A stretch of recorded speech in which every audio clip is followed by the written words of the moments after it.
I got there and they assigned us to a platoon, and I was put in what they call the Red Knights. And Red Knights was a slick, what they call a UH-1 slick, which are troop carriers basically. And they're the D model version of the Huey helicopter, a little larger platform. They could carry supplies and up to about 14 combat soldiers. And I was a crew chief and door gunner on that helicopter, depending if we were on the ground or flying. And I also had another crew member, which was assigned as a door gunner, that flew on the opposite side of the helicopter. And he and I both did the same thing. We protected the helicopter on its flanks with an M60 and our other weapons that we had. And then we had a pilot and a co-pilot. And then depending on what we were assigned to do that day, we were ready for battle basically every day, and we'd leave sometimes at dark, wouldn't get back until after dark. And we were in what we call the Fourth Corps area of Vietnam, which is the southernmost part of Vietnam, south of Saigon. And that is a big area. It's mostly rice fields and marshes. And if you get over next to Cambodia, which is on the eastern side of Vietnam, you start running into some hills. And I mean, they're just hills like 300 or 400 feet high. And they just come out of the grasslands. You know, it's not like there's a whole mountain range. They're just spotty. And we'd fly anywhere in that area every day, patrolling the rivers, the Mekong River, and look for any activity. But most of the activity was at night because that's when the locals turn into the enemy. Consequently, they called the Viet Cong. And they were also combined with the North Vietnamese, a few of them, that basically oversaw their missions. And they put the fear of God into their families, and that's how they got their recruits. You know, if they didn't join up to fight their battle, they would do harm to their families. And a lot of these VC were young kids, you know, they're 12, 11. And I mean, they'd come up to here to me on my chest. And I used to show pictures of those young kids when I came back, and said, well, those look like little kids. And I said, that's who they were using. They were using those kids as part of their battle plan. And those kids, all they had to wear was just like a loincloth, no shoes, no shirt. And they put a little satchel around them, and they carry their weapon. And at night, they would form packs, and they'd be out in these long dugout canoes, and that's how they got around. And so we'd be flying at night with the Bug, which is a ship with a big light on it, and we'd be searching the rivers for any activity. And our job was to destroy anything that looked like they were hostile. And sometimes during the day we'd catch them out in the open, and we didn't know sometimes if they're friendly or if they're foe. I assume they would return fire at you. If you'd fire at them, they would... Sometimes not, because they usually would be at a disadvantage. There might be maybe a dozen of them, and we'd be in like a flight of about 4 or 5 helicopters. And when we come in, we had lots of, I mean, pretty heavy weaponry. We had rockets and M60s and miniguns, and you know, we could do a lot of damage real quick. And there's no place to hide sometimes when they get caught out in the open. But they're pretty prepared, because they've had years and years since the early 50s, when their grandfathers and their fathers fought in those wars against the French and the Chinese. And when they were in those battles, they dug all these trenches and bunkers in the tree lines, and also in the jungle areas, which in the Delta was few and far between. And those mountains I was describing were also good hiding points, because those little mountains connected with what they call the, I have a loss for words. It's the highway that the North Vietnamese used to transport food and weapons from North Vietnam down to the south. And that was about 1,000 miles long, and it's a road that just basically carves its way through the jungle. And the canopy of the jungle is like 15 to 20 feet above ground, so you couldn't hardly see them. And they had to use infrared at night to find where they were camping or a lot of their activity. But usually the jets and the heavier planes would come in and they would strafe and napalm, and that's where Agent Orange came in. And so I'll tell you right now, I'm 100% disabled because of Agent Orange. And I flew in a lot of areas where the spray actually came up from our rotors and we were engulfed in it. And we didn't know that while we were over there. And in fact, nobody did, because they didn't tell us, you know, that you're going to be out there, don't be breathing this. We didn't have any kind of mask. The only hardware we had was our clothes and like a flight helmet. And I contracted some significant heart disease from that chemical. And that was just pretty much day to day. And I still have a lot of PTSD from some of the activities that we were involved in that get pretty, I don't have as many nightmares as I used to have. When I got out of Vietnam, I went through several relationships where I'd dream and I'd be screaming or jumping up and down on the bed and scaring the holy loving dickens out of my girlfriend. And I had one that had 2 boys, and I went running across the bed one night, and I dreamt that these Viet Cong were under my bed with punji sticks, and they were jabbing them up to the mattress trying to poke me with them. So I woke up and I'm literally like this on top of the bed screaming, and I went running across the bed, and my girlfriend had an ironing board at the base of the bed set up, and I jumped on that ironing board and it collapsed, and I fell into the dresser and bloodied my face. And the next day, my girlfriend says, "You're going to have to move. I can't deal with this." And so that was a typical relationship that I was in when I got out of Vietnam. Those events that caused your PTSD, are those events where you guys took casualties, or were you were firing? What? Both. I was in Vietnam during Tet. Tet was in the latter part of January, early part of February of 1968. It was probably one of the worst battles all the Americans were engaged in for a period of 2 or 3 months. And my best friend, Gerald Slingerland, died. One of the guys that I saw on the honor flight over in Vietnam on the wall, and did the rub on the wall, and his whole crew, all 4 of them, died at one time. And he was in a different platoon. He was in the Cobras, and I was in the Red Knights. But when we were down, we were like brothers. And I only knew him. He died in October, or was it October? Yeah, October of 1967, and I got in Vietnam in June of 67. So just a few months, but a few months, it was like we grew up together. And we're both 19, and we'd go out drinking on our day off. We'd go walk into town with some other GIs. We'd go into the bars, and we'd sit there and we'd get drunk and have a good time. And sometimes we'd miss curfew and we'd have to sneak back on the base. I mean, those are the kind of things we did. And he died over there with David Griffith, another 19-year-old. In fact, he died day before his birthday, his 19th birthday. And it wasn't really combat related. They were out patrolling in their gunship, and they were right down on the deck, and they thought they were getting fired on from behind. And the pilot says, "I'm going to go back and get those guys." They heard this on the radio because there were 2 helicopters, and they kind of witnessed it.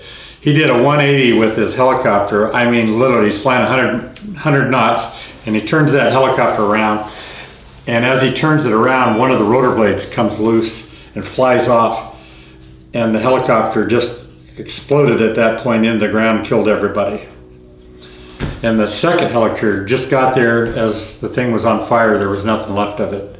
All they could see it was one of the rotor blades was several yards way out into the mud, but it was a defect in the rotor head. And if you're familiar with helicopters, they have what they call, it's like a big nut, a cap nut that holds everything together. And the blades go into like a hub, and they've got a bolt that goes through and secures everything. Well, that nut had a crack in it apparently, and the thing came apart, so the whole rotor head just went up into the air and caused it to, that was a casualty other than combat. But those guys were in combat every day with us, face to face with people shooting at them, and that's how they died.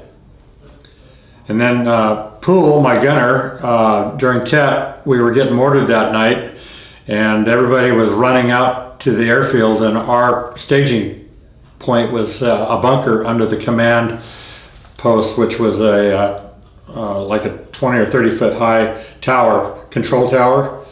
And we were to stay down the bottom, and my gunner went out to pick up our M60s out on the flight line, and he got right next to the helicopter, and a mortar round, an 85 millimeter rocket landed right next to him, killed him instantly.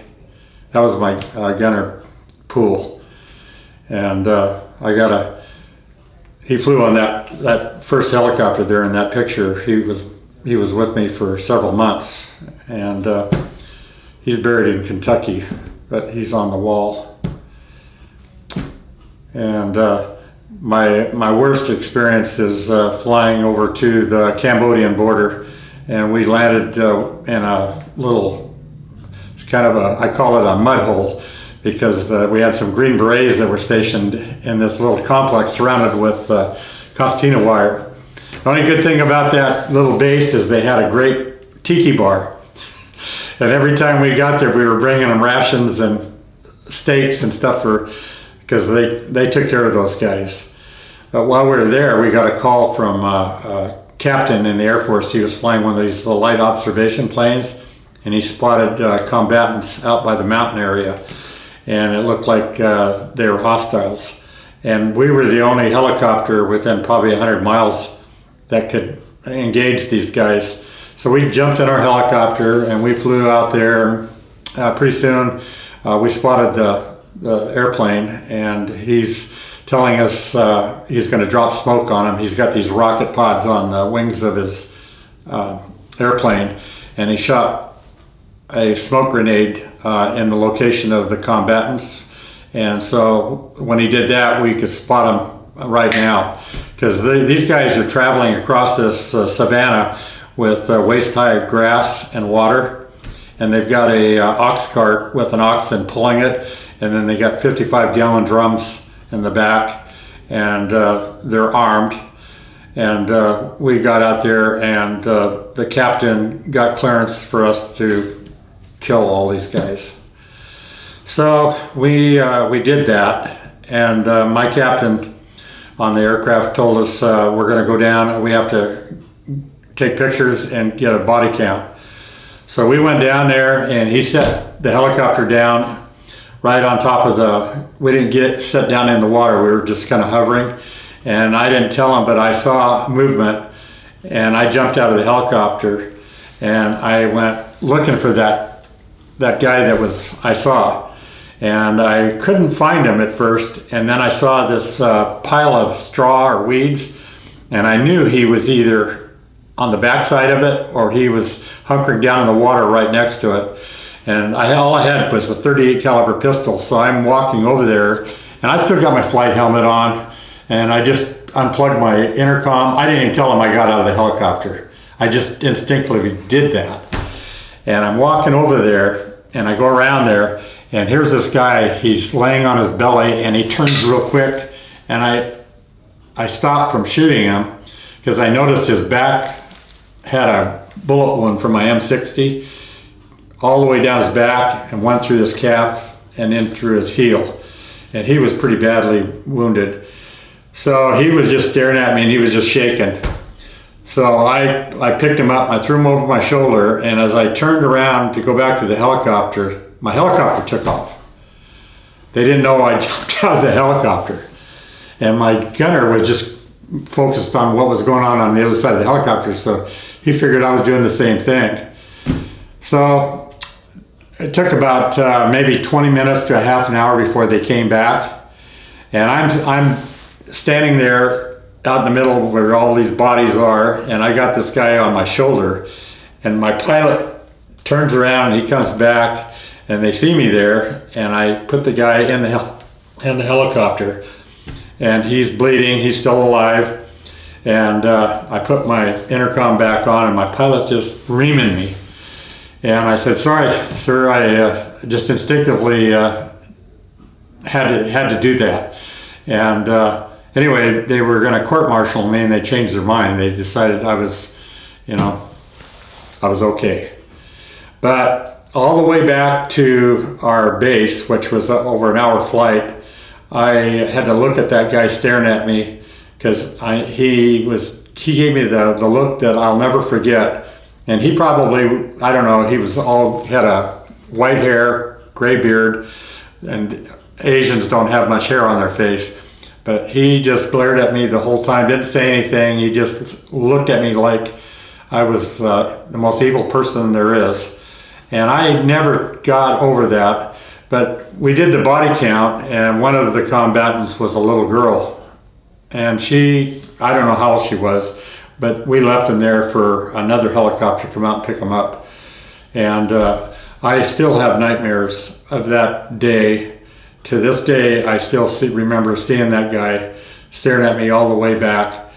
Don't know if he survived or what happened to him, but he was to be interrogated. And the rest of the time I was in combat, you don't know if you hit anybody. You know if you get hit because you hear the bullets hit your helicopter. And of course, if your helicopter crew gets wounded, you know about that. But you don't know generally, because it's not like you're face-to-face out there. Like that particular day, we were face-to-face because we just kept doing circles around him. And my gunners, I didn't tell you that my door gunner was Pool. And his gun jammed. And he came over and said, "Mo, you're going to have to take over," because normally the door gunner is the one that does everything on the right side. So on the left side, they turned everything around and went counter circles around the combatants. And we have a lot of ammunition, and those M60s are all souped up, and they put out a lot of ammo. But those guys didn't have a chance. They were in one little tight area, and pretty soon they all were. And we were just kind of hunting them down until we got them all, and except for that one guy. But yeah, that story, I was having PTSD and nightmares about that up until I got help a few years ago when I was working as a psych nurse over in Portland at a mental hospital. And I became a nurse after I went through several years of my life going nowhere, and I was 42 when I went back to LC. But you might want to ask me about that. That was pretty interesting. Yeah. Well, I know you mentioned that you had an event that kind of triggered that. Can you tell that? Yeah. Yeah. Well, as a nurse, I was working at the Oregon State Hospital, and in fact, if you ever watched the movie with Jack Nicholson, One Flew Over the Cuckoo's Nest, that is where I was working. And I was a psych nurse there, a travel nurse. And I was on a real hardcore unit with a lot of men that had TBI, brain injuries, and they're very violent. And then right next to it was another unit with women, same way. A lot of them with dual personality disorders, and they're doing a lot of self-harm, cutting on themselves. And I worked sometimes back and forth, but I was mostly on the men's unit. And then one night I get a call. It's about 10 o'clock at night. He said, "Jack, we need you over here on the women's unit right away. We've got a patient that's choking. And we've called 911, but we need you over here right away." So I went over there, and she's a heavy-set girl, and I was probably the biggest person working that night. And I did the Heimlich on her, and which she was getting her meds. And the nurses aren't supposed to let them handle anything except for a little plastic cup, rubber cup, when they take their meds, because they don't want them to ingest anything that could harm them. Well, one of the meds that she had was in a little vial, looks like a little ampule, and about the size of your thumb. The patient grabbed that out of the female nurse's hand, and she stuck it in her mouth, and she swallowed it, and it got stuck in her throat. And when I got there, she was purple, and I was trying to do the Heimlich on her, and I couldn't get it to dislodge. So finally, I had her on the floor, and I told her, we need oxygen. And Murphy's Law, whenever something's going to go wrong, it's going to go wrong. And in this hospital, we had no full O2 bottles. They were all empty, and nobody had refilled them.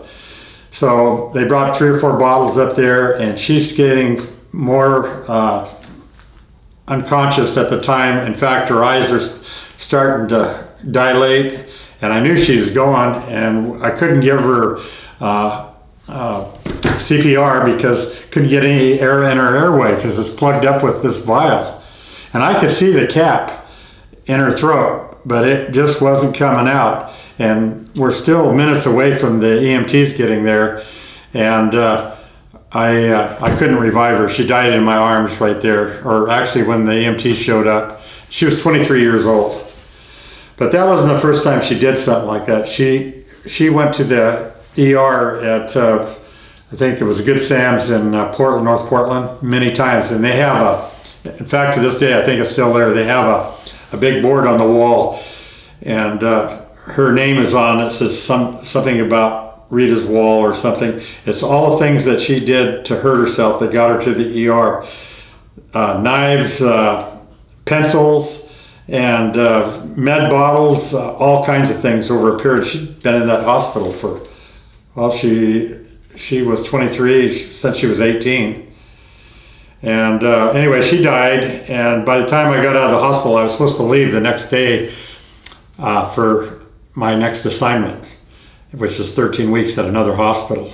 So I had to go through an orientation with the administration that came in and do when something like that happens. They've got protocol, and everybody was giving me assurance, you did everything you could, but I knew that all these things that happened contributed to her death. And you had a brand new nurse that didn't know that she had to be real careful with that vial, allowed her to grab it from her and stick it in her mouth. That was number one. Number two, we didn't have any oxygen available, which I'm not sure that would have helped because she couldn't breathe anyway. And what could have helped if I would have had a pair of forceps, and I'm not trained for that, but I probably would have done it. I would have tried to pull it out with forceps, and in fact, that's what the EMTs ended up doing, but she was already unresponsive, and they pronounced her dead on the unit. But that triggered all kinds of emotions from Vietnam right after that. I started having moments when I came back at the next hospital, and I was crying a lot. And pretty soon, one of the doctors took me to the VA, and I was seen by the triage team there, and they hooked me up with a team that does a lot of work with vets that come back with PTSD, and they have a lot of emotions going on, anger management, all that kind of stuff.